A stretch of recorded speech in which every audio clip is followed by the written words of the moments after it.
Bonjour à tous, j'espère que vous allez bien. Aujourd'hui, je fais cette petite vidéo à l'occasion du Black Week pour partager avec vous quelques questions et réflexions sur le consumérisme. Et avant de faire ce partage, j'aimerais vous parler rapidement de mon expérience de grande consommatrice.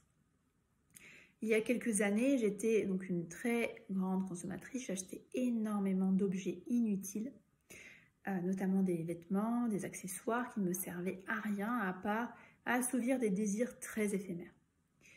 Et je me souviens à l'époque, j'allais faire du shopping avec un ami plutôt minimaliste et qui me posait à chaque fois quasiment la même question qui était « Est-ce que tu as vraiment besoin de ça ?»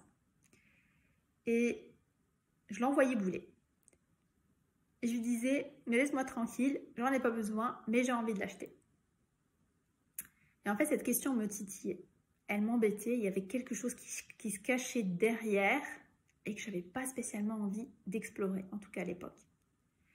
Et puis le temps passe et mon expérience évolue et ma vision des choses évolue.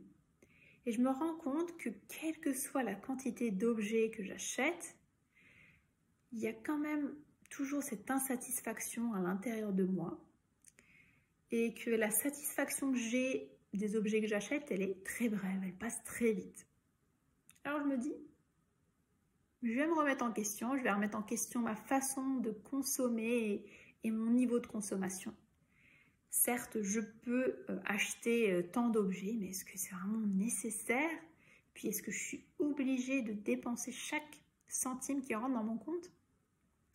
Alors la première question que je me suis posée, c'est effectivement, est-ce que j'ai vraiment besoin de cet objet? Et la réponse à 99% du temps, c'est évidemment non, j'en ai pas besoin, j'en ai juste envie. Vient la deuxième question qui est, ok, c'est une envie, alors imaginons que j'ai acheté cet objet, combien de temps dure la satisfaction de ce désir, de cette envie? Et en fait, ça dure, la réponse, c'est ça dure quelques minutes, voire quelques secondes. Je l'ai acheté, ça y est, je passe à autre chose, la satisfaction est déjà passée. La troisième question, c'est, ok, c'est pas une nécessité, mais qu'est-ce qu'il y a tout de même comme besoins qui sont nourris derrière cet achat?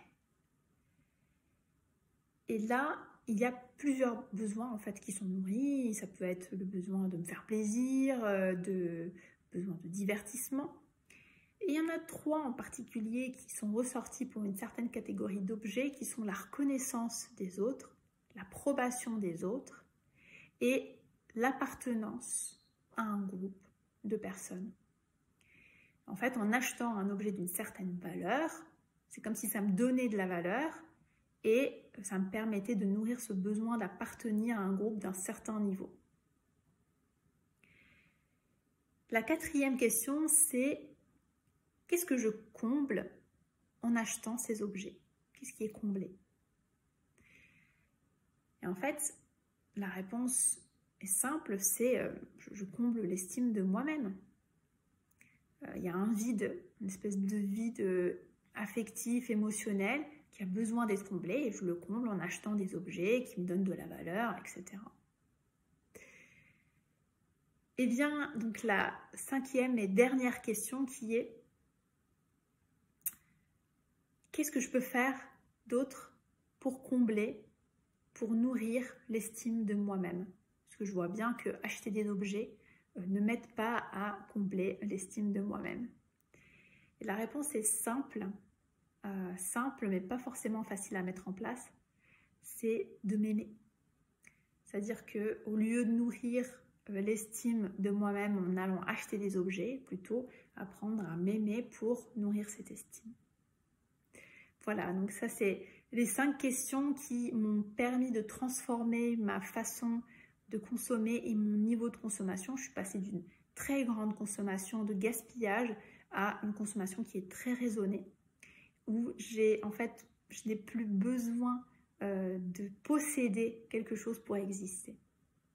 Et un dernier point qui est très important pour moi et qui est venu par la suite et qui me conforte dans mes choix de consommation, qui est l'éthique.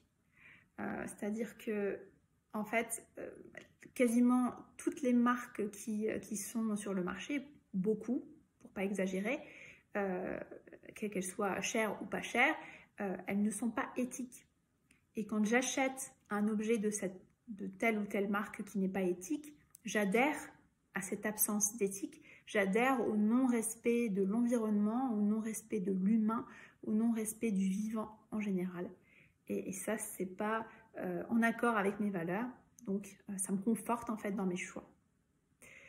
Voilà pour les questions et les réflexions que j'ai eues par rapport à ma consommation et qui m'ont permis de réduire mes consommations en espérant qu'elles puissent vous apporter quelque chose, qu'elles puissent vous être utiles en ces moments où on consomme énormément.